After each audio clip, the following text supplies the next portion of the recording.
Bienvenue sur Tempo Foot Anglais, le nouveau podcast francophone qui parle de la Première Ligue. Débrief de la 15e journée. Arsenal perd du terrain après sa défaite contre un Aston Villa toujours plus surprenant. On parle aussi de City, Everton et de la crise qui enfle à Liverpool. Avec moi ce soir, il est dimanche soir lorsque l'on enregistre ce podcast. Et s'il n'avait pas été avec nous, ce soir il serait en train de boire une petite tisane emmitouflée dans son lit tellement son week-end de sport a été morose. Hugo Barthélémy, journaliste indépendant, passé notamment par le quotidien luxembourgeois L'Essentiel, est avec nous. Salut Hugo. Salut Antoine, c'est vrai que j'ai pas vécu le bonheur ce week-end sportivement, si ce n'est pour mes amis de la sélection luxembourgeoise de rugby qui ont éclaté l'Estonie, mais sinon pour le reste, on reviendra pour le résultat. Hugo qui supporte notamment Arsenal, Anderlecht, le FC Metz, et puis du côté rugby, le Racing, vous laisse regarder les résultats du week-end pour toutes ces équipes. Avec moi également, celui qui a quitté le Nord après un an à boire de la bonne bière et qui doit désormais se taper des pintes 2 fois plus chères et 10 fois moins bonnes sur Paris, à consommer avec modération et avec lui évidemment. Valentin Vallée, journaliste indépendant, passé par Eurosport et Ici Savoie est avec nous. Salut Valentin. Ouais, salut Antoine, salut à tous. Bah ouais, faut espérer que mes équipes gagnent un peu plus pour pas que je noie mon chagrin dans la bière parce que sinon ça va me coûter cher sur Paris. Ça c'est clair. Bon, ton chagrin était un petit peu moindre, on va en reparler tout à l'heure. Toutes les semaines on a le droit au point Cherki, mais là, celui-ci, il est particulièrement mérité. On est obligé. Ah bah On est ouais, obligé. bien sûr. On va parler de Manchester City dans quelques instants. Mais avant de passer à Manchester City, l'un des faits principaux de cette 15e journée de Première Ligue, c'est la défaite d'Arsenal et la victoire de Villa. À Villa Park, 2-1 contre les Gunners, le leader qui chute. Et Manchester City revient 2 petits points des Gunners après cette 15e journée. Forcément, quand on parle d'Arsenal, on se tourne tout de suite vers Hugo, qui n'a pas le sourire comme les semaines précédentes. C'est une mauvaise opération tout en haut du classement pour les Gunners, Hugo. Ouais, mauvaise opération, ils voient Man City revenir à 2 points, et Aston Villa à 3 points.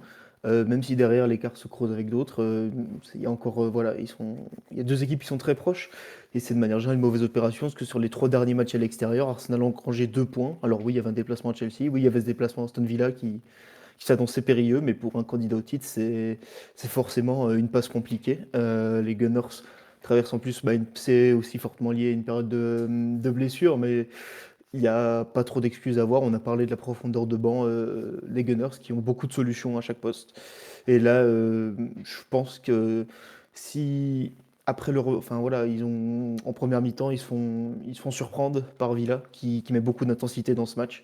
C'est à domicile, on sait que Villa Park, c'est un stade qui peut pousser très fort, mais ils reviennent avec des bonnes intentions en deuxième mi-temps, hein, avec la montée de Trossard notamment qui va égaliser. Encore, hein, Puis très derrière, bon dans son rôle de joker là, en sortie de banc. Il est excellent là-dedans, hein, Trossard.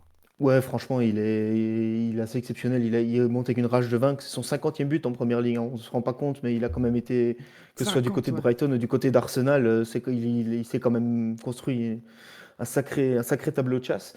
Et après le but d'Arsenal, on a vu Villa qui poussait très fort.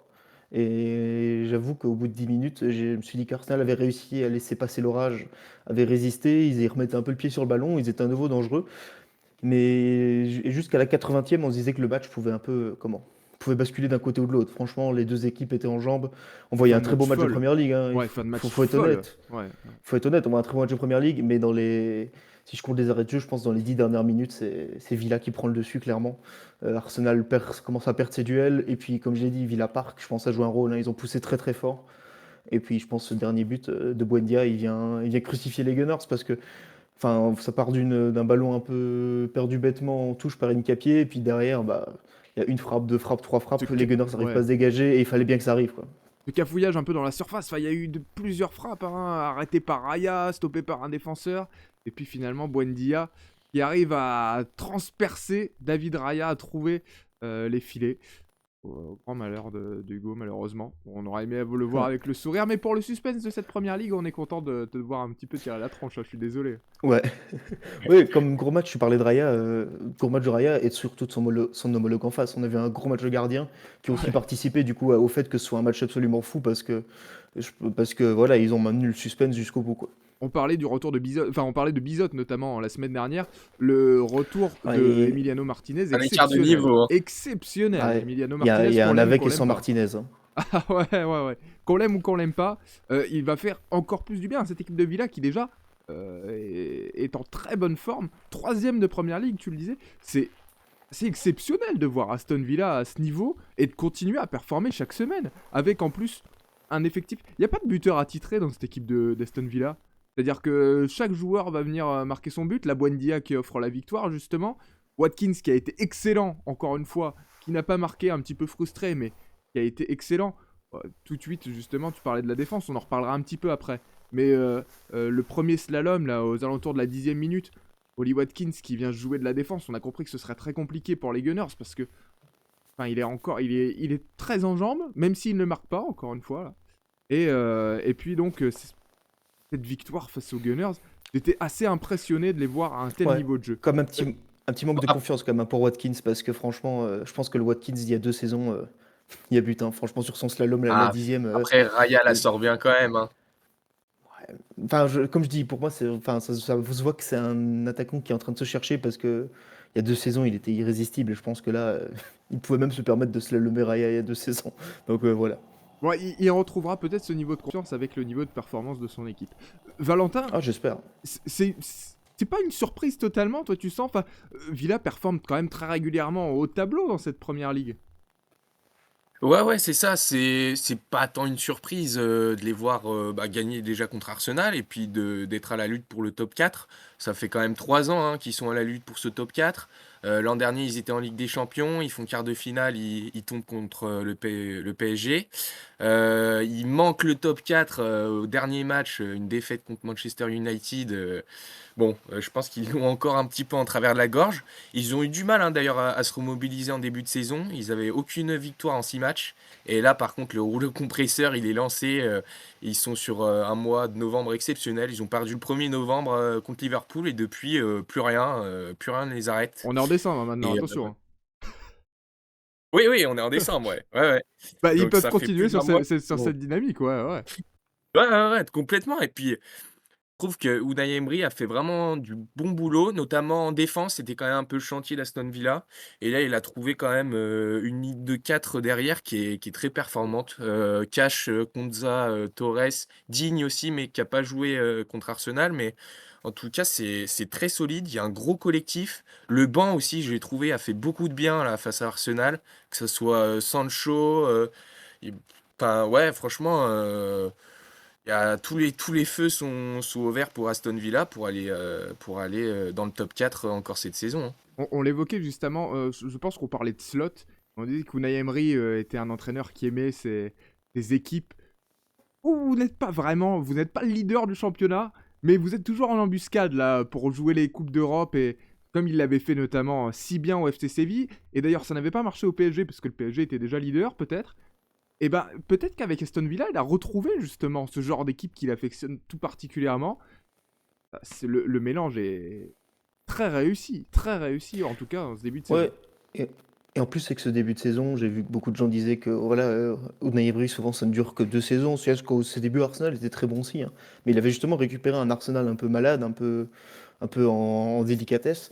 Mais là, franchement, il prouve que c'est un entraîneur qui, c'est pas pour rien que le PSG est allé le chercher une certaine époque, que Arsenal est allé le chercher. Je pense qu'il prouve sa valeur. Après, voilà, est-ce que c'est entre guillemets un joueur d'équipe surprise, on va dire. Pas, je vais pas dire de petite équipe parce que clairement le FC Séville Aston, et D'outsider, ouais. l'actuel Aston Villa ne sont pas voilà, plutôt d'outsiders, c'est pas des petites équipes. Bah tant mieux pour lui, j'ai envie de dire si ça lui réussit. S'il arrive à remplir son armoire à trophées comme ça, tant mieux pour lui. Pas tout le monde est Carlo Ancelotti. Et franchement, il prouve que non, mais il prouve que sur la scène européenne, il a réussi à coacher dans 3 des 5 grands championnats et avec plus ou moins de succès. Mais franchement, pour l'instant, c'est un entraîneur convaincant. Et puis on Entraîneur. parle de Première Ligue, mais en Europa League, ils sont 3e et voilà, on connaît Une l'historique d'Unai défaite, Emery avec l'Europa League. simplement. Ouais. Et c'est les C'est favoris, hein. Enfin, pour beaucoup de bookmakers, ils sont clairement favoris à Dis ce pas Villa. ça à un fan de l'OL, Hugo, attends. Pas Ah mais comme je prends le ça. rôle d'outsider, moi ça me va, hein. Non mais pas s'en prendre de pincettes comme ça, pitié. Bon, on parle d'Aston Villa qui a réalisé un très bon match. On peut parler aussi, évidemment, on en a parlé déjà, mais des Gunners. Cette défense, j'ai envie d'être un peu provocateur, messieurs. Euh, je vais aller à Ah la bon? limite parce que vous allez comprendre pourquoi, mais quand on s'est autant renforcé sur le plan offensif, est-ce qu'on s'est suffisamment renforcé? Est-ce qu'il y a suffisamment de ressources en défense? Parce que, bah, là, vous commencez avec Timber en charnière centrale. Euh, c'est léger, non? À côté d'Incapié. Moi, ce qui me Ouais, dérange, bah c'est là, que le plus mauvais. Moi, ce qui me dérange, c'est que le plus mauvais sur ce match, c'est pas Timber, c'est un titulaire, c'est Calafiori, clairement, selon moi. Oui, sur le côté, ouais. Il Ouais. passe à côté de son match complet. Et je trouve que Timber a quand même, pour quelqu'un qui n'a, enfin, aussi que de formation, il est défenseur central, mais ça fait longtemps qu'on l'a plus vu à ce poste. Je trouve qu'il a quand même fait le travail. Après, c'est sûr qu'il apportait pas l'assurance qu'il y avait, bien évidemment, la paire Saliba, Gabriel, mais même la paire Incapié Mosquera qui avait quand même plutôt convaincu face à je me suis enfin, ils Au avaient dernier joué match, tous ouais. les 2. Oui, ils avaient aussi joué en alternance face à Tottenham et face au Bayern. C'était Christian Mosquera face au Bayern et c'était, il me semble, Hincapié. Piero Hincapié face à Chelsea et face à Tottenham, donc voilà. Mais est-ce qu'on s'est pas assez renforcé? Bah, finalement, on l'avait dit, ils ont une charnière remplaçante qui est très haut niveau. Après, ils se sont fait miner par les blessures. Après, j'ai regardé pour les retours. William Saliba pourrait être déjà de retour pour le match contre le club de Bruges. Après, est-ce que Faut Arteta va peut-être prendre son prendre temps, ouais. le risque de le faire jouer à Bruges alors que c'est un match où Arsenal ils sont déjà quasiment assurés du top 8 en Ligue des Champions, où il va falloir peut-être s'assurer du match nul. Est-ce qu'il va prendre le risque de faire jouer William Saliba? Je sais pas, pour Mosquera, on annoncerait un retour mi-janvier, donc là, ce sera forcément plus long. Et pour Gabriel, ce serait fin décembre. Donc, euh, donc voilà, je pense que Arteta, d'ici là, doit trouver des solutions. Mais c'est sûr que le retour de Saliba aux côtés de Piero Hincapié ferait beaucoup de bien. Oui, et parce que surtout que la menace est importante derrière, parce qu'Arsenal concède des points en haut du classement et que derrière Manchester City en gratte. Manchester City vainqueur 3-0 contre Sunderland ce week-end. Une performance plus qu'aboutie, on en parlera. Valentin, d'abord, je voudrais te lancer. Enfin, comment je pourrais te lancer sur quelqu'un d'autre que ton Ryan Cherky national? ah bah oui, non mais vu ce qu'il nous a fait, il est en conférence de presse, il disait: «Bon, une journée au boulot, voilà, rien d'exceptionnel». Non mais excuse-nous Ryan, non mais qu'est-ce qu'il nous a fait? Non, franchement, exceptionnel. En 1re mi-temps, on l'a pas tant vu, enfin il était là, mais là où il fallait. Si, on l'a quand même vu, mais c'est surtout en deuxième période, il nous a sorti mais une demi-heure, mais de folie. Comment ne pas parler de son coup du foulard pour aller chercher Foden de la tête. Même Enfin, Foden, celui-là, même Foden était choqué dans la surface, mais c'est Ah, mais exceptionnel. tout le monde. Tout Foden le a monde failli ne était pas choqué. marquer parce qu'il était choqué par la passe. Enfin, il a failli s'arrêter en disant oh. Ah ouais, ouais. Non, non, c'était un coup incroyable. Et puis même, si on se souvient bien, 5 minutes avant, il nous fait un numéro Oh ouais. sur le côté droit là, mais c'était exceptionnel. Il a éliminé 3-4 défenseurs. Il centre pour Haaland, Haaland qui manque un peu sa reprise et puis c'est sauvé aussi Il par n'a pas marqué Gertruda, encore, hein. Un coup de qui mou, n'a hein. pas marqué. Ouais, tout à fait. Mais il nous a fait un numéro exceptionnel. Moi, franchement, ce numéro-là, je sais pas vous, peut-être que je m'emballe un peu, mais ça me rappelle quand même le numéro de Benzema en demi-finale de Ligue des Champions face à l'Atlético en 2017. Non, Vous mais savez, le tour de le passe-passe là. Ah parallèle, si, mais... si, c'était Attends, pareil. attends. Mais vous regardez les deux, moi je trouve qu'il y a une petite ressemblance quand même. Il y a un petit quelque chose. Moi, je C'est peux peut-être vous le côté lyonnais, apporter une mais nouvelle, une nouvelle comparaison un peu bizarre, comme ça Antoine gère les deux comparaisons après. Oh là Mais là c'est là. que ce genre de joueur frisson qui arrive en première ligue, qui est dans le championnat, est-ce que ça vous rappelle pas un autre Français qui avait débarqué à Newcastle, un certain Hatem Ben Arfa, qui impressionne Ah. par sa technique, enfin voilà, Oui, alors je lui et souhaite qui une va, meilleure et qui va, dev- trajectoire. et qui va sur, oui, ouais, on lui fait une meilleure trajectoire, mais je pense que sur l'arrivée en première ligue, et je pense que beaucoup de fans sont tombés rapidement amoureux de lui, je pense qu'on peut quelque chose de similaire. Et c'est pas un joueur typé première ligue quand on le voit comme ça, Ryan Cherky, parce qu'il rentre pas dans ce joueur physique qui met beaucoup d'impact dans un match. Mais par contre, techniquement, il est tellement au-dessus du lot qu'il en a même pas besoin du physique. Donc c'est pour ça qu'il me rappelle un peu ouais, les belles années d'Atem Ben Arfa à Newcastle. Et c'est un festival. En plus, il est meilleur passeur de première ligue d'ailleurs, à égalité. 5 Ouais. passes décisives en 10 matchs. Il a failli en refaire une pour Reinders d'ailleurs aussi Ouais, en fin de match. Et il a failli je sais pas marquer comment il a lu. Ryan Cherky. Et je lisais une interview, enfin c'était la une de SoFoot en octobre sur Eden Hazard, interrogé par Barnabé Martin qui disait finalement on en a un peu. Enfin, les buts, c'est bien, mais les dribbles, ça manque aujourd'hui. Il y a plus tous ces. Enfin, alors ça reprend. Il y a une petite génération qui arrive, notamment des Cherki, des doués. Et c'est vrai, quand on voit un joueur comme ça, c'est un joueur qui nous donne envie de regarder. Moi, c'est un joueur qui me donne envie de regarder City. Il nous faut des dribbleurs. Oh, d'accord, c'est bien les buteurs, c'est super, mais il nous faut des dribbleurs. Et Cherki incarne parfaitement, je pense, cet état de pensée d'Eden Hazard au moment de cette interview. Et c'est magique. Ouais, et C'est pour vrai aller qu'on dans va ton plutôt lui sens, en souhaiter la plus, il trajectoire disait, d'Hazard, hein. ouais, oui, mais Vaut mieux pour lui. pour aller dans ce sens-là, en plus, il disait en interview que lui, ce qui compte pour Cherki, c'est donner du plaisir, c'est justement de faire vivre le ballon et de pas se prendre la tête, avec des stats ou quoi et juste de faire ce qu'il aime, dribbler, jouer au foot et donner du plaisir et mais s'il joue comme ça tous les week-ends, il va en donner beaucoup, hein, c'est sûr. Parce qu'il est pas tant titulaire que ça, depuis le début de saison. Au final, ça faisait 2 matchs qu'il était sur le banc. C'est pas un joueur non plus qui est, titulaire indiscutable pour, Guardiola. Mais, bah, il risque de le devenir là, parce que s'il nous sort des matchs comme ça à chaque fois, Il va falloir faire des je vois choix pas comment devant. il peut Et s'imposer. il y a tellement de monde. Mais sincèrement, la performance de Cherki, enfin, et la performance de Manchester City même, hein, parce que City a déroulé entre la Vincent compagnie de Ruben Dias, là, cette frappe exceptionnelle, entre derrière Doku qui touche le poteau, Guardiola qui finit par marquer. City a quand même dominé. Haaland n'a pas marqué, on l'a dit, mais a pris de la place de vraiment devant en contre. Combien il est contré? Je pense que d'ailleurs les commentateurs sur Canal en ont parlé, mais combien il a contré de ballons du dos ou un peu de l'épaule ou enfin, parce qu'il prend de la place au duel et il vient embêter la défense et c'est un travail de sap qui libère les ailiers et les offensifs et Cherki s'en régale et avec des performances comme ça, convaincu qu'il va vite rentrer dans le 11 et s'y installer pour de bon. C'est la victoire de City qui t'a le plus impressionné, Hugo, cette saison? Ouais, on a parlé les derniers épisodes. City jouait à se faire peur, hein. Là, on se souvient du match à domicile contre Leeds où ils relancent eux-mêmes Leeds dans le match, hein, alors que Leeds n'y était pas du tout. Ils se sont fait très très peur à Fulham. Je pense que Guardiola il n'était pas tranquille sur son banc, hein. On le sait que c'est pas le tempérament le plus calme. Là, je pense qu'en plus contre Sunderland, une équipe qui joue plutôt bien depuis le début de saison, qui était pas si mauvaise que ça à l'extérieur, ils sont pas seulement bons à domicile. Bah, gagner 3-0, tranquille dans la défense, c'est surtout ça, moi, qui me rassure. C'est qu'offensivement, j'avais pas d'inquiétude pour City. Ils en plantent 5 à Fulham, ils en plantent 3 à Leeds, mais défensivement, il y avait des largesses et c'était pas la qualité individuelle qui manquait. C'est l'impression que c'était plus question, je sais pas, oui, de concentration à un certain moment.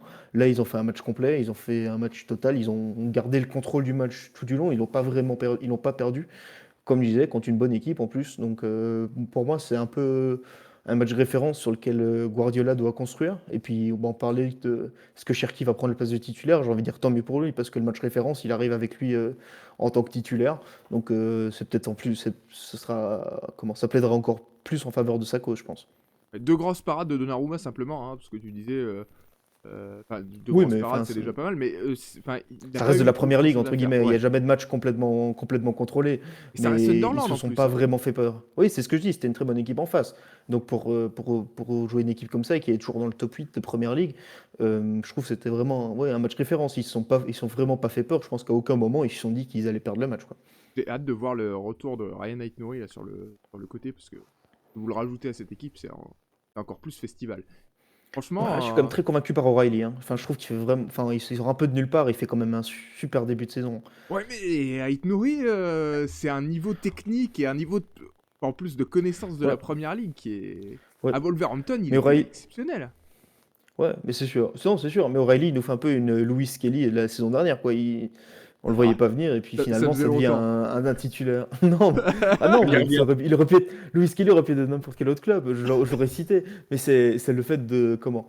de directement exploser le plafond de verre. Il est déjà parti en sélection. Il n'a pas encore joué, je pense, en sélection, mais il a déjà été appelé par Thomas Tuchel. Donc ça montre toute sa qualité. Et je pense que tant mieux pour City parce que, comme tu dis, avec le retour d'Aïnouri, ça fera deux belles solutions. Si un n'est pas dans son match, bah, on peut faire rentrer l'autre. Ou si on a un besoin de repos, bah, voilà, on sait qu'on a une bonne solution sur le banc. Et Reinders aussi qui s'est bien montré pour faire le tour de l'équipe parce que vraiment City a été très bon. Je sais, Valentin, qu'on en avait parlé justement de Tijani Reinders et Ouais, qu'il prend sa place. ouais, mais bah là, il était pas titulaire et j'ai l'impression quand Foden, Cherki ou Reinders, il y en a un trop Ouais, mais il est plus pour Guardiola. box-to-box, Reinders, quand même. Oui, oui, oui, mais je pense qu'il a peur en alignant et Foden et Cherki et Reinders d'avoir une équipe un peu trop offensive et qui manquerait un peu de solidité au milieu et ouais, je vois mal. Enfin, je pense qu'il est un peu réticent à aligner les trois en même temps. On les voit des fois jouer un petit peu ensemble, mais c'est sur quelques minutes de match. C'est pas sur l'ensemble d'un match. Donc Reinders, oui, en vrai, il est de plus en plus intéressant, je suis d'accord. Mais faut voir comment combiner tout ça. Bon, après, il n'y a pas trop de doute. Je pense que Guardiola saura trouver une petite formule, mais pour l'instant, il n'arrive pas trop à aligner les trois ensemble. Quel C'est plaisir de surtout que c'est revoir City à bouché ce parce niveau. que Oui. comment c'est bouché. Doku, il est indéboulonnable. Gonzalez, bah, on a beau le critiquer, je pense que enfin, Guardiola a pas l'air d'avoir envie de le bouger, ça a l'air d'être son homme. Et Bernardo Silva, c'est son homme d'expérience. Il en faudra quand même un, parce qu'on rappelle si on regarde les âges, bon, commence à avoir de l'expérience, mais Cherki, c'est 22 ans, Doku, c'est 23 ans. Foden, bon, il en a 25, il commence aussi à avoir quelques saisons de première ligue dans les pattes, mais je pense que 25 déjà. avoir un, On vieillit, messieurs. avoir un Bernardo Silva de 31 ans dans son entrejeu, ça lui fait pas du mal parce que Nico Gonzalez, il en a que 23 aussi. Et je pense pas qu'il ait fort envie de le sortir pour TJ Reinders. Eh bien, écoutez, ça se fera un casse-tête de plus pour Pep Guardiola tant qu'il ne s'automutile pas comme la saison dernière. A priori, au vu des résultats, ça Ça devrait devrait aller. aller mieux pour Pep Guardiola. Victoire 3-0 de Manchester City ce week-end. Et victoire 3-0 d'Everton. Transition trouvée face à Nottingham Forest. Will Dickinson Stadium. Un carton offensif, ça faisait quand même un petit moment. 4ème victoire en 5 matchs pour les Toffees. Offensivement, Hugo, cette équipe d'Everton a passé un vrai step. Oui, oui, clairement. C'est toi qui m'as envoyé cette stat avant ce match. C'était que Tierno Barry était un des attaquants qui marquait le moins de buts par rapport à ses XG. Enfin, toute l'attaque d'Everton, hein, parce que Beto aussi, donc son compère en numéro 9. Et là, bah, il marque son premier but de la saison. Beto avait déjà marqué, mais il y a quelques matchs. Mais voilà, Tierno Barry, on a vu que c'était une délivrance pour lui, hein, vraiment, d'aller mettre ce but, parce qu'il avait été très bon la saison dernière en Espagne, hein, à Villarreal. Donc je pense que c'est pas une surprise qui performe bien. Et là, ce but, il va lui faire beaucoup de bien. Et puis, comme tu dis, tout autour de lui, tout a bien marché. Dewsbury Hall, il est exceptionnel depuis le début de saison. Et sur ce match particulièrement, Grealish fait à nouveau un beau match. C'est peut-être pas son match de la saison, mais voilà, il était présent. Il a notamment dans les combinaisons justement avec Dewsbury Hall. Je pense même Iliman Ndiaye, hein, c'est vraiment un des meilleurs. Je pense pas qu'il sera. Je pense qu'il y a quelques clubs un peu au-dessus qui se disent qu'il y a quelques profils intéressants dans cette équipe. Les trois que Mais tu as cités, en l'occurrence, Dewsbury Hall, Grealish et Ndiaye, semblent vraiment au-dessus du lot. Hein. Enfin, il y a vraiment un niveau d'écart même avec le reste de l'équipe, hein, j'ai l'impression. peut-être Garner quand même qui a été très bon, je trouve, Ouais, aussi, ouais, sur ce match. et très important Qui dans sort, ce rôle. qui sort régulièrement des grosses performances aussi, je trouve. Et puis la défense qui était solide, hein. Je trouve. Il a trouvé sa défense, David Moyes. Et Je trouve qu'elle tient bien la baraque. Everton n'a toujours pas récupéré Jarrad Braithwaite, le jeune international Ouais, anglais, qui est blessé. Et c'est toujours Michael Keane, hein, donc. Ouais, et alors Michael Keane qui dépanne plus que très bien, puisqu'en plus il marque des buts. Mais Jarrad Braithwaite, qui non seulement est un excellent défenseur, déjà international, et en plus qui est un professionnel, j'ai envie de dire, de la relance longue.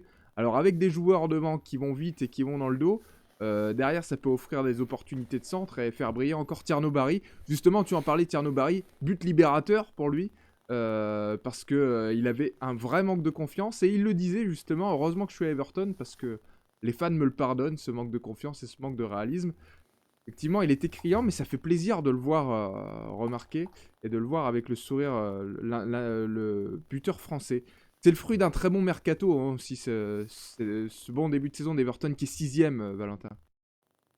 Bah ouais, c'est ça, parce que là, parmi tous les joueurs qu'on a cités, Barry, Grealish et Desbury Hall, bah, c'est les 3 plus grosses recrues, on va dire, d'Everton. Donc, franchement, Desbury Hall, il est vraiment impressionnant, arrivé pour 30 millions de Chelsea. Bon, habitué de Première Ligue aussi, passé par Leicester, mais Leicester, pardon. Je suis Il connecté est au tard. rugby, c'est pour ça. Il m'a parlé du Racing, voilà, moi je pense au rugby après. Non, mais en tout cas, ouais, franchement, c'est un mercato très solide. Sbury Hall, j'ai l'impression que Everton est vraiment, enfin, la connexion, elle est incroyable. J'ai l'impression que les deux sont faits l'un pour l'autre, quoi. Il C'est le apporte, mariage parfait. Dewsbury Hall, il apporte du danger permanent parce que combien d'occasions il a eu dans ce match? Bah, le premier but, c'est son centre qui est dévié par Milenkovic. Derrière, une frappe rasante en fin du premier quart d'heure qui termine repoussé par le gardien. Euh, le but, hein, le but à la 75e, c'est de lui aussi. Il est toujours bien placé, Dewsbury Hall. Ouais, et puis en plus, là, il jouait un petit peu plus bas parce que Idrissa Gueye est suspendu. Mais du coup, il était à la fois très bon en attaque. Et il avait, comme tu l'as dit, hein, un but. Et puis il apportait vraiment sa touche. Et même en défense, hein, on l'a vu plusieurs fois revenir. En défense, il se défile pas du tout. Donc au final, c'est un homme à tout faire et un homme qui colle parfaitement à Everton. Et pour moi, c'est une des meilleures pioches ouais, en termes de recrutement en Première Ligue cette année. Hein, ça, c'est clair. Ouais, et Je pense le que sauvetage de James Everton Tarkowski, parce que profite. tu parlais de la défense aussi, le sauvetage de James Tarkowski à noter, pardon Hugo. Ouais, non, je pense qu'Everton a bien profité des 14 recrutements XXL qu'ont enchaîné Chelsea. Parce que bah, là-dedans, il y avait des bonnes pioches, mais il n'y avait pas de la place pour tout le monde. Donc voilà, ça a été intelligent d'aller les chercher parce que je pense pas qu'ils s'étaient trompés. Chelsea, c'est juste comme je dis, bah, il y avait tellement de monde dans cet entrejeu qu'au bout d'un moment, bah, il fallait faire de la place. Et sinon, juste une recrue peut-être qui déçoit un peu, c'est Tyler Dibling Il qui joue peine à pas, trouver du temps de il joue jeu. pas, Oui, ouais. c'est ça, il peine. Là, il a joué, enfin, il est monté à la 86e, là, je regarde à la place de Jack Grealish, mais donc c'est compliqué pour lui d'avoir un vrai impact sur le jeu. Après, ils sont tous, ceux qu'on a cités sont tous tellement bons qu'on a du mal à les mettre sur le banc, quoi. Ouais, mais enfin, 19 ans, recruté pour 40 millions d'euros environ de Southampton, j'ai du mal à comprendre pourquoi il ne joue pas, mais à vrai dire, l'attaque est tellement déjà rodée et surtout la connexion, voilà, il occupe notamment beaucoup le côté gauche, sortir Grealish pour mettre Dibling aujourd'hui, ça paraît improbable, improbable et Après, tu le dis, impossible. il a 19 ans, Grealish, il est entre guillemets là que en prêt. On verra s'il continuera l'aventure. Mais Mhm. dans le cas où il continuerait pas, Dibling, enfin voilà, il peut prendre de l'expérience cette saison, notamment aux côtés de Jack Grealish dans les séances d'entraînement, ce genre de choses, et prendre la place l'année prochaine, hein. Je crois qu'il faudrait Enfin payer voilà, 100 il faut pas. millions pour Grealish, hein. Ouais. Ouais, c'est ça le problème. Donc, il faut pas exclure qu'Everton ait aussi la vision à long terme en se disant, on a Grealish cette saison et Dibling, on va lui laisser le temps de faire sa place, de prendre. Comment est-ce qu'il a quand même. Ok, il joue à Southampton, il joue en première ligue la saison dernière, mais bon, Southampton, c'était quand même pas glorieux, quoi. Bah, lanterne Ouais, mais rouge, ouais. ouais, et puis bon, ça fait cher quand même le joueur de rotation à 40 millions. Après, bon, si Surtout pour une Everton a le équipe comme temps. Everton. Bah non, mais surtout pour une équipe Ah, comme c'est la première Everton. ligue. Oui, mais je pense que ça représente quand même un sacré budget, hein. À ce moment-là, Ça, si pourquoi vous allez en Everton Europe, n'a ça sera pas... remboursé. Alors, ça, si Ça va en Everton... Europe, ça sera bah, remboursé. alors, la saison est encore longue et le tableau est très Oui, dense. bien évidemment. Mais en tout cas, Everton est la première équipe de Liverpool au classement à l'heure où on se parle. Bon, ça, c'est petit plaisir Ouais, mais personnel. alors je sais pas si tu as vu le calendrier, on va pas trop se projeter, mais bon, les 2 prochains matchs, C'était un petit Chelsea-Arsenal. plaisir personnel qui s'est envolé avec Valentin. Et voilà, Non, je... mais je te laisse rêver. Pardon, j'ai rien Non, mais dit, vous je avez- te laisse rêver. Ah, après, les deux équipes sont pas sur une bonne Ouais. passe, hein. Attention. Et une bonne série d'Everton. Et puis Ah, surtout, ça sera l'occasion de voir en fait ce que vaut Everton contre les gros, parce qu'au final, ils sont très bons là sur voilà, des équipes de milieu de tableau, à voir ce qu'ils valent contre des cadors.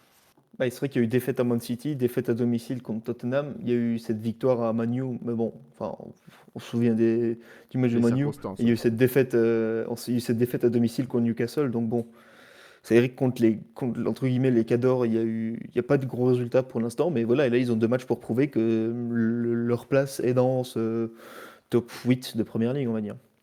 Et on fera aussi un petit. On fera un épisode, je pense, messieurs, spécial gardien de première ligue. Parce qu'il faut qu'on définisse la place de Jordan Pickford dans le top, le top 5, le top 3 des meilleurs gardiens de première ligue actuellement. Actuellement, je dis bien. Je vois que Hugo m'a regardé avec les gros yeux. Mais je pense Non, mais que. Hall of Famer, tant que tu veux. Non, mais écoutez, franchement, encore face à Nottingham. Alors, bon, il y a un petit cafouillage Il justement fait qui une mène. belle boulette, ouais, quand même. Ouais, qui mène à ce sauvetage de Tarkovsky, mais il en sort aussi deux exceptionnels. Sincèrement, Everton est une équipe habituée des clean sheets. En plus, lui aussi, parce qu'en sélection, il est sur 10 clean sheets de suite en Angleterre. C'est le record de la sélection anglaise. Et sur les 4 victoires d'Everton sur les 5 derniers matchs, eh ben, ce sont 4 clean sheets à chaque fois. Donc, entre les deux, il y a Struder contre Newcastle 4-1. Après, la sélection anglaise, elle a pas été habituée à avoir des grands gardiens de ses perches, donc bon.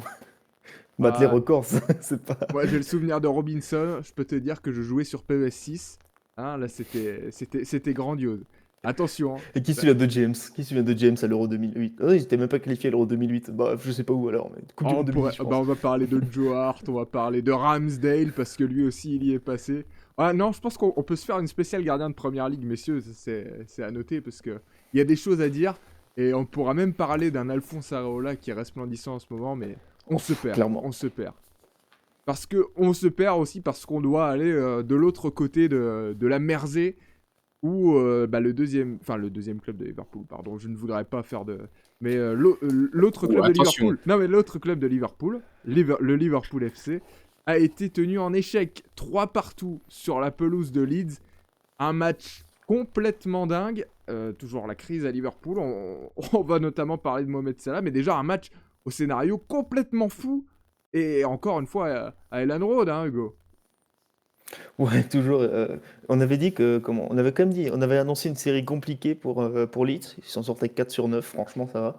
Et puis, je l'ai dit la semaine. Enfin, au notre dernier podcast, c'est que je pense que Elland Road va devenir un bastion difficile à prendre. Et ils l'ont encore prouvé parce que ils ont joué avec un gros cœur jusqu'au bout du match. Et ça a marché. Mais par contre, pour Liverpool, oui, c'est une. Quand on mène 2-0, entre guillemets, aussi facilement.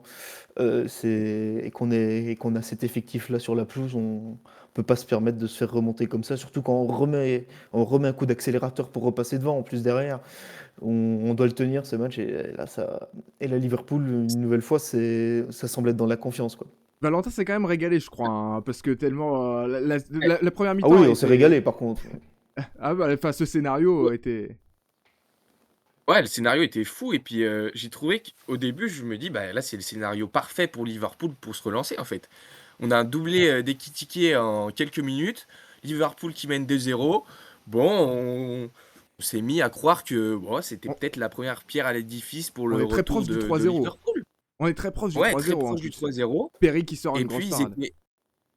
autant ils sont allés arracher un succès à West Ham qui était compliqué, un nul contre Sunderland, mais là j'ai trouvé que dans le jeu, ils étaient enfin un petit peu plus maîtres. Alors, il y a quand même des petits guillemets à mettre, mais ils étaient quand même un peu plus sereins et puis, puis une erreur de Konaté, un penalty et puis là, bah, c'était la catastrophe. Et oui, tu l'as dit quand même Hugo, Szoboszlai comme un Samoa, hein, quand même, parce que Szoboszlai, c'est un des meilleurs joueurs de Liverpool quand même cette saison, qui tient la Ouais, il les baraque porte malgré sur les ses épaules. difficultés. Ouais, qui vient redonner l'avantage et là, bon, on se dit: «Liverpool n'a plus le droit de perdre ce match». Ils ont fait l'effort de repasser devant et puis voilà, Liverpool encore une fois qui se fait remonter à la dernière minute. C'est sûr que c'était un super match, mais pour Liverpool, c'était pas le match qu'il fallait parce que il fallait une victoire 2-0 et eux, ils étaient très contents, hein, et au final, Et surtout que ça... enfin, c'est encore un peu plus la crise, quoi. Ouais, et surtout que ça ressemblait... Enfin, je sais pas si ça vous a fait cette impression, mais je trouvais que ça ressemblait au Liverpool de la saison dernière. C'est-à-dire diesel en première mi-temps, où on a deux occasions. Il y a eu la tête de Van Dijk, il y a eu la frappe de Curtis Jones, qui termine sur la barre, frappe exceptionnelle en plus. Et bon, première mi-temps, voilà, 0-0, mais c'est du classique. on rattaque très fort au retour des vestiaires. Pour moi, effectivement, comme tu l'as dit, le scénario était parfait. Et puis, quand même, le penalty qui relance tout, hein. Enfin, l'erreur Ouais. de Konaté. Et puis, l'absence de marquage sur Tanaka sur le troisième but. Non, parlons pas, mais. Enfin, ou Bah, ce, qui est- parlons-en, hein, mais. ce que je trouve terrible pour Ibrahima Konaté, c'est qu'il est sur une très mauvaise passe, que soyons honnêtes. Mais c'est que bah, il doit jouer, il n'y a personne d'autre.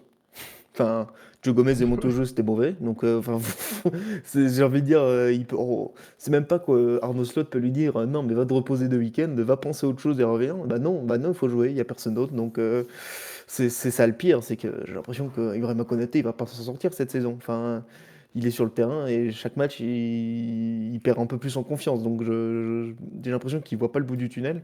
Donc ouais, ça s'annonce compliqué ces prochaines semaines, surtout qu'on sait que là, vraiment, on va commencer à enchaîner les matchs. Va pas falloir perdre le moral, quoi. Et les Ouais, et puis, cadres, ouais. Oui, Valentin. oui, puis non, je disais, au final, il peut pas faire tourner Arne Slot en défense.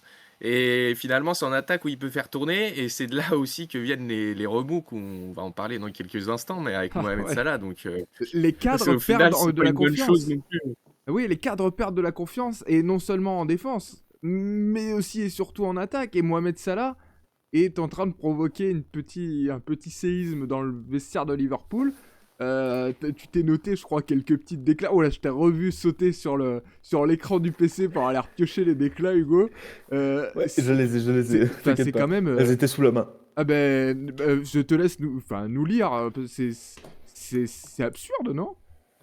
Oui, bah c'est à TV2 Sport qui s'est expliqué et sur une déclaration, j'ai dit à maintes reprises que j'entretenais des bonnes relations avec l'entraîneur, mais soudain ce n'est plus le cas. Je ne sais pas pourquoi. On dirait que quelqu'un ne veut plus de moi au club. Je n'accepte pas cette situation. Alors on ne sait pas vraiment qui il vise, s'il vise la direction, s'il vise On sait très directement bien qui il vise. Arne, Arne Slot. Bah voilà, il reste évasif, mais en restant en visant quand même quelqu'un, en visant quand même voilà des responsables. Et surtout, c'est la section derrière qui dit, où il annonce, je dirais au revoir aux supporters, car je pars pour pour le championnat d'Afrique. Je ne sais pas ce qui se passera là-bas. C'est quand même très évocateur de son avenir à Liverpool.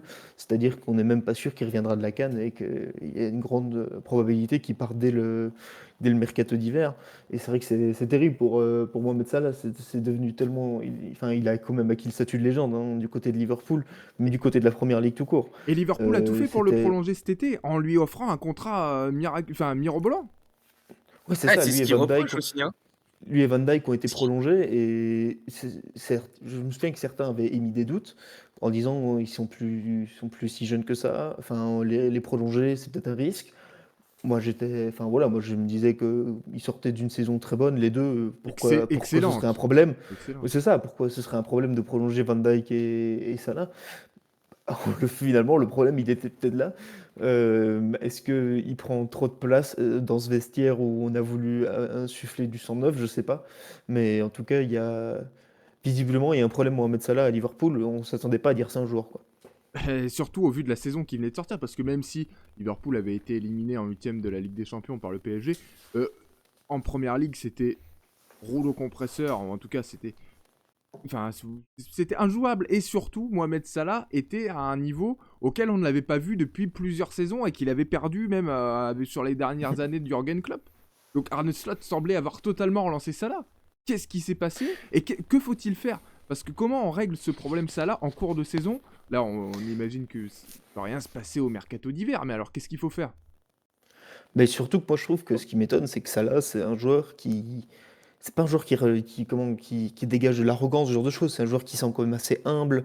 Donc on le voit mal faire ce genre de déclaration pour rien. Donc c'est qu'il y a vraiment un problème. Enfin, je ne vois pas dire ça juste par intérêt personnel ou ce genre de choses. Je pense qu'il, pour lui, l'intérêt de son équipe passerait même au-dessus. Mais là, l'équipe marche pas. Donc je pense qu'il s'est dit, c'est le moment de sortir une déclat. Et je pense que oui, s'il a une porte de sortie cet hiver, pourquoi pas partir. Tu Après, penses qu'il pourrait honnêtement, partir? à part Bah, l'Arabie Saoudite, je selon vois moi, pas c'est qui pourrait lui soit offrir une porte de sortie. Mais Ouais, Valentin? ouais, selon moi, c'est soit Arne Slot, soit Salah qui doit partir. Mais là, ça peut pas continuer comme ça. Et je veux dire, en termes Irréconciliable? d'image, oh bah, quand vous dites ça dans la presse, ouais, non, je vois pas comment. Non, oui, pour moi, c'est un point de non-retour pour Liverpool. Et c'est soit Salah, s'en va, en janvier, soit il essaye de faire peut-être pression, au board de Liverpool pour dire: «Non mais là, on est à un point où c'est plus possible et il faut qu'Arne Slot, il s'en aille». Mais je me dis donc je rejoins Hugo, je me dis pour qu'un joueur comme Salah prenne la parole et ces choses-là, normalement, ça doit rester dans le vestiaire. Je veux dire les problèmes d'ego ou de: «Ah, il m'a mis sur le banc, j'ai un statut de cadre, je suis une légende du club», ça doit rester dans le vestiaire. Si il décide, de sortir, ce qui se passe dans le vestiaire dans la presse, alors là, c'est qu'il y a un gros problème et qui pousse à faire réagir. Mais oui, selon moi, les 2 ils sont irréconciliables. C'est impossible autrement. En plus, il va pas jouer à Liverpool là, cet hiver, enfin du moins, jusqu'à la fin de la CAN, donc c'est impossible et c'est vrai qu'on se demandait la saison dernière entre les 3 cadres de Liverpool, 3 légendes, alors avec des statuts différents, mais je veux dire Alexander-Arnold, Van Dijk et Salah, qui étaient tous en fin de contrat. On s'est dit: «Bah, qui va partir? Qui va rester?» Au final, est-ce que c'est peut-être pas le joueur le plus utile pour Liverpool qui est parti et les 2, je dirais pas problème, mais les 2 joueurs qui étaient le moins importants, qui sont restés, en Ouais, tout cas en vue des saisons précédentes quand même. Alors, peut-être qu'Alexander-Arnold ah oui, je faisait suis du d'accord. liant, mais enfin, ça semblait. Je pense qu'on voyait. Enfin, il n'y avait aucun doute sur la qualité, en tout cas footballistique, de Van Dijk, qui était un des meilleurs défenseurs du monde, et de Salah, qui était l'un des meilleurs attaquants du monde l'année dernière, encore plus. Moi, je pense que le départ de Salah, il peut aussi être impacté par le résultat de la CAN. Je pense qu'honnêtement, si là, admettons qu'il gagne la CAN, qu'est-ce qu'il a encore à prouver dans sa carrière? Mohamed Salah, il aura gagné tout ce qu'il avait envie de gagner et je pense qu'il Le Ballon pourra d'Or. dire je m'en. Oui, mais cette saison, c'est mort, soyons honnêtes. Ouais, Donc, ouais. je pense qu'il pourra dire bah, je m'en vais, j'ai fait mon histoire à Liverpool, En j'ai plein gagné ce que je voulais hiver. avec ma sélection. Ce serait étonnant, c'est sûr, mais si ça va vraiment plus à Liverpool, et comme je dis, enfin, pour moi, s'il revient plus tard de la CAN, ça me paraît compliqué. Après, peut-être que l'éloignement leur fera du bien. Peut-être qu'il parlera plus avec plus personne de Liverpool tant qu'il sera au Maroc, et puis il reviendra avec l'esprit plus léger. Mais en fait, comme pour moi, comme Valentin dit, c'est l'un ou l'autre. Après, j'ai tendance à croire que ce sera plutôt un Hollandais, mais Ouais, ouais, mais l'animation, enfin, sincèrement, l'animation offensive de Liverpool est quand même meilleure, en tout cas en ce moment, quand Salah n'est pas là. Quand Salah n'est pas sur le ah, mais terrain. Szoboszlai est excellent. Il Ah, Et, fait, et c'est pas le seul. Gakpo ouais. est très bon. Et Kitike est encore excellent. Ouais, mais Ekitike. je voulais parler du côté droit, du coup, par rapport à Ah ça, oui, là. ouais, Mais, ouais. comment... mais en plus, ce boss-là, pour moi, il fait sa meilleure saison depuis qu'il arrive en première ligue, je pense, hein. Franchement, parce que Oui. autant il avait été très fort à Leipzig, son arrivée était quand même compliquée. Après, on sait que la première ligue, c'est pas un championnat facile auquel s'adapter. Mais là, il est clairement au fait du championnat. Il est très à l'aise et c'est un des seuls, même si, voilà, on a dit Ekitike, Gakpo sont très bons. Mais voilà, il surnage tellement que c'est fou à dire, mais ce boss-là, a plus sa place actuellement sur le terrain que ça là. Waouh, ça c'est un beau moyen de conclure cet épisode. On revient souvent sur Liverpool parce que forcément c'est le champion en titre et c'est une équipe en grand danger. En tout cas où il va Mais il falloir reste à changer 10 quelque points. chose. Mais oui, et D'un alors point de vue comptable, ils sont à 10 points. Alors oui, pour le c'est beaucoup titre pour ça paraît Liverpool.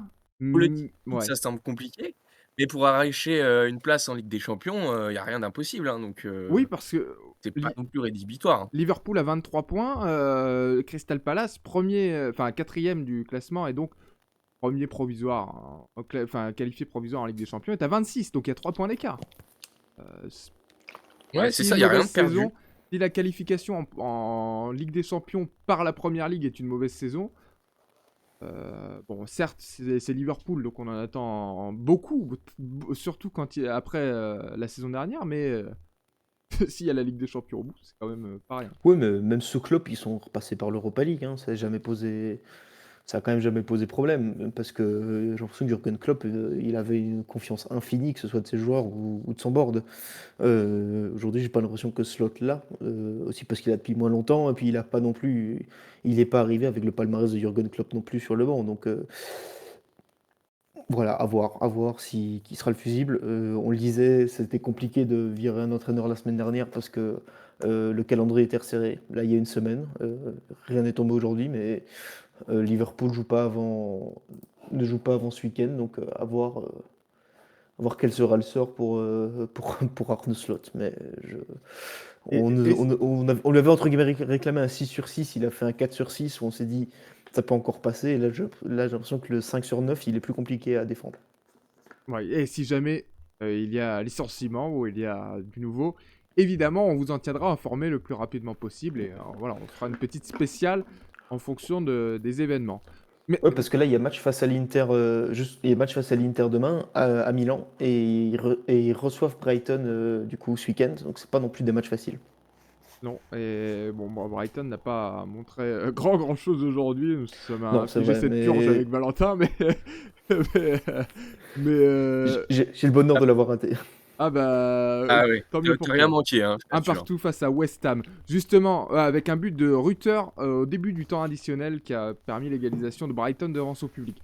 Justement, continuons peut-être sur les derniers résultats de cette 15e journée de Première Ligue avec Chelsea qui cale à Bournemouth 0-0. Victoire de Newcastle contre Burnley 2-1. Victoire de Tottenham face à Brentford, important aussi, 2-0. Et victoire de Crystal Palace à Fulham dimanche après-midi, puisque et sort le lundi évidemment. 2-1. Et donc ce lundi soir, Wolverhampton reçoit Manchester United à 21h, match crucial des deux côtés. Et puis, Quelle messieurs, victoire de Palace, hein. Je sais pas si vous l'avez vu. mais regardez, il va Non. nous refaire une petite séquence. Là, allez, part sur Palace Non, comme non, non, ça. non, c'était juste pour dire parce qu'ils sont aussi, mine de rien, on a parlé du top 4, eux aussi ils viennent de rentrer dans le top 4 et en plus, comme un symbole, c'est Marguerite qui va marquer. On parlait de son potentiel départ cet hiver. Ah ouais. C'est peut-être une de Petite ces fin dernières. de match, ouais. Ouais, non, c'est juste pour noter que Crystal Palace est aussi sur une bonne dynamique, quoi. Eh ben merci à Il est notre. complet, c'est N'oubliez incroyable. n'oubliez pas que Hugo nous a dit que s'il n'était pas supporter d'Arsenal, il serait peut-être supporter de Crystal Palace. Ne l'oubliez jamais. Ne l'oubliez jamais.